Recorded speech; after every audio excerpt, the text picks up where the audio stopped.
अमेठी का अपना एक अलग मिजाज है। सियासत का मैदान हो या फिर कुछ और, यहाँ के मतदाताओं ने हर बार कुछ नया किया है। कभी जीत का रिकॉर्ड बनाया तो कभी सियासी सुरमाओं को ऐसा सबक दे दिया कि वे हार के साथ अपनी जमानत तक गंवा बैठे।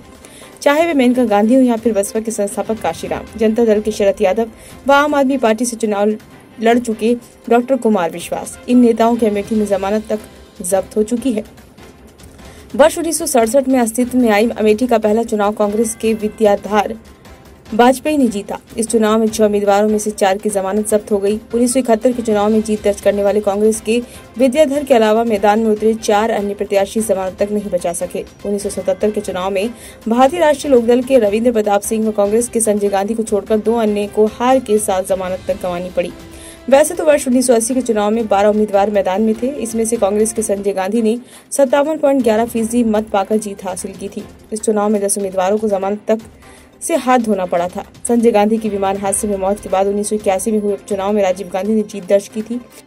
मुकाबले में उतरे लोकदल के शरद यादव जमानत तक नहीं बचा सके थे। उन्हें महज 21,188 वोट ही मिले थे। वर्ष 1984 के चुनाव का किस्सा काफी रोमांचक है। इस चुनाव में कुल 7,40,782 मतदाता थे। इसमें से 4,36,263 ने मतदान किया था। इस चुनाव में वैसे तो 31 उम्मीदवार मैदान में थे, लेकिन मुख्य मुकाबला कांग्रेस के राजीव गांधी व निर्दलीय मेनका गांधी के बीच था। पति की मौत के बाद जेठ के खिलाफ मेनका गांधी का ये पहला चुनाव था। उन्होंने काफी मेहनत की, गांव-गांव गई, लेकिन परिणाम अलग था। मेनका गांधी महज 50,163 मत पर सिमट गई। इस चुनाव में मेनका गांधी समेत 30 उम्मीदवारों की जमानत जब्त हो गई थी। बोफोर्स मामले के बीच हुआ वर्ष 1989 का चुनाव सियासत में काफी महत्वपूर्ण माना जाता है।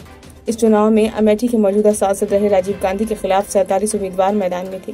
इस चुनाव में बसपा संस्थापक काशीराम समेत 40 उम्मीदवारों की जमानत तक नहीं बची थी। इसके बाद 1991 में 40, 1996 में 44, 1998 में 10, 1999 में 25, 2004 में 10 के प्रत्याशियों की जमानत जब्त हो गई थी। वर्ष 2009 के चुनाव में कुल 16 प्रत्याशी मैदान में थे। उस वक्त कुल 6,46,650 वोट पड़े थे। इसमें से 4,64,195 वोट पाकर जीत दर्ज करने वाले राहुल गांधी की जमानत बचा सके थे।